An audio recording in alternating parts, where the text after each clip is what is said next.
Maybe sometimes where we want to be is a little bit too big of a leap all at once. You can definitely have whatever you want, but at what cost? And is it worth it at the end of the day? When something is right, it just flows. I've seen it time and time again. Hi, everybody, and welcome to the Reflection Connection podcast. I'm your host, Vince Jameson. So today is episode 19. And I'm entitling it Things Flow When They're Right. So the last couple of weeks, I've kind of made a little departure and I've been simplifying and I've been sharing my own personal journey, which I hope is useful and helpful for everyone listening. And what I'm aware of this week, very much so, is I'm at a place where I have been reevaluating certain goals and certain desires that I've had. A lot of what I've wanted has had a strong aspect of fantasy to it. And I'm not talking about fantasy as in the fantasy as in it's not able to be achieved or it's beyond me. Not at all. What I'm talking about in fantasy is when the characteristics of what you might be thinking you want, or I'll use myself, or what I might be thinking I want, or saying that I want, have not been fully examined. And when you actually examine the different aspects that go along with what you're saying, you realize it's a fantasy. Like, for instance, freedom is such an important thing for me. And I really like moving from one home to another, having multiple homes. I'm looking at multiple homes in different countries. And I've been thinking for the longest time that I want to have a kind of a animal rescue farm. There's something which ticks a lot of boxes. The animal welfare, the farm itself, and having that kind of a lifestyle, having that ability to give back, but then also to the connection and the meaning in it. Yet, if I'm only planning on being someplace for 6 months, who's taking care of animals? And even if I find someone wonderful, well, what about when that person is sick? So let's say I find a group of people. Well, now all of a sudden it's getting involved with a lot of different personalities that weren't part of my original plan. And then when you have the inevitable that happens, right? Like anyone who has had pets for an extended period, you experience the difficulty that comes when they have hardships or get sick or pass on. And now we're multiplying it by what, 20?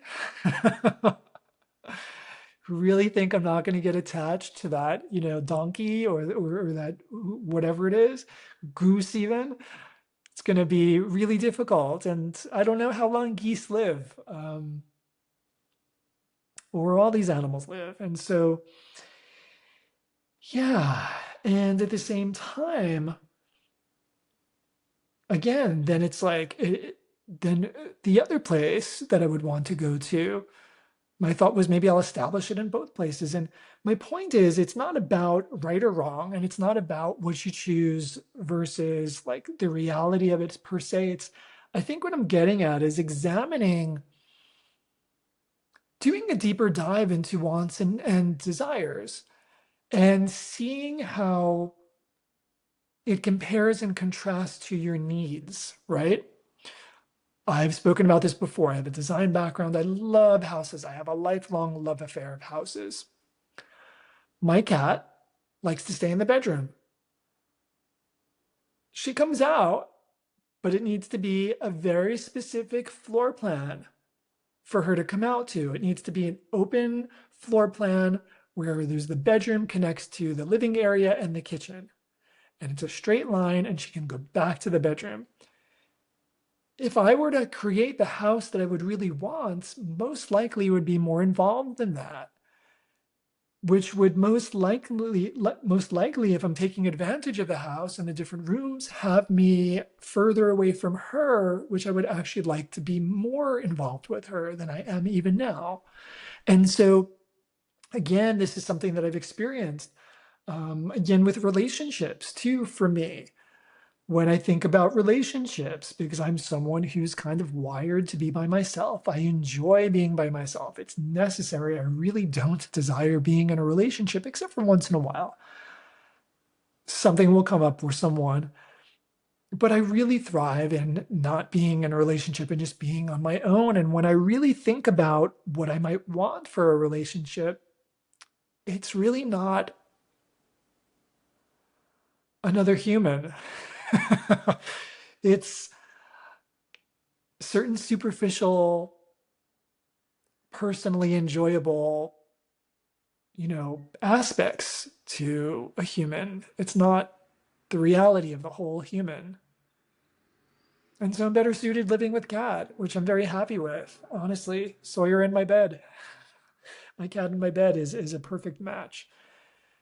And again, there's no right or wrong for this. And I think that there's also, too, we need to examine, which I did very early on, but we need to examine society's expectations that go along with these things, right? So society's push as to you're supposed to get into a relationship and you're supposed to get married for a lot of people who are heteronormative, or you're supposed to do this or get it, have this house and do this and by this age and whatever it is, stay local. And yeah, I've always been someone who moves to the beat of my own drum. And I'm very comfortable living in an alternate way that works for me, but still I get caught up in these things. And what I'm finding now is maybe simplicity is better, Maybe instead of starting out with larger places that are much more involved and having it fulfill all of my wishes and desires for how it looks, as well as how it lives, but how it looks. Maybe if I really think about how I actually live, it's dramatically simpler. And I like that. I like the simplicity. I like having a certain aspect of things to do, but I like a lot of free time. And I've gone through certain times where I want to just fill it all, and it hasn't worked for me. And so, yeah, I'm thinking now that, maybe just re-examine everything through a lens of need, which I've always heard of, like, well, what are your needs? And I've always heard that as limitation. It's like, you're going to limit me to my needs? Like, that's not what I want. But maybe at the end of the day, it is. Not just bare necessities in the sense of like, oh, you have a roof over your head. I mean, I'm not going to go live in a shed or one of those like mini houses, the micro houses that people were doing for a while. I don't know if that's still a thing, but yeah, what I'm saying is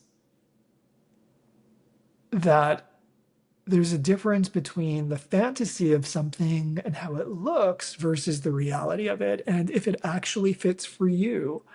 And that's something that only you could answer. Oprah in her big house on the hill, like, that seems to work for her. For me, I don't know. It might work for me too, but as long as I have my cat who likes to stay in the bedroom, it wouldn't work for me because she's more important than those other rooms, is what I'm getting at. And I've always planned on having those other rooms. And so, yeah, I think it's less about the objects that I've been describing and more about the underlying conversation of it that I think I'm getting at. And that's what I'm trying to convey. It's not about the house or the relationship or whatever. It's about just re-examining sometimes our motivations and seeing if they're actually in line. And in doing so, at least in my case, it could actually potentially make your life a lot easier, which is what I'm thinking now, because the goals have gotten smaller and easier to fulfill. And especially when I'm thinking about a multinational kind of lifestyle, it's something that it can actually be beneficial. So keep this short. I hope this was helpful. And doesn't become my confessionary.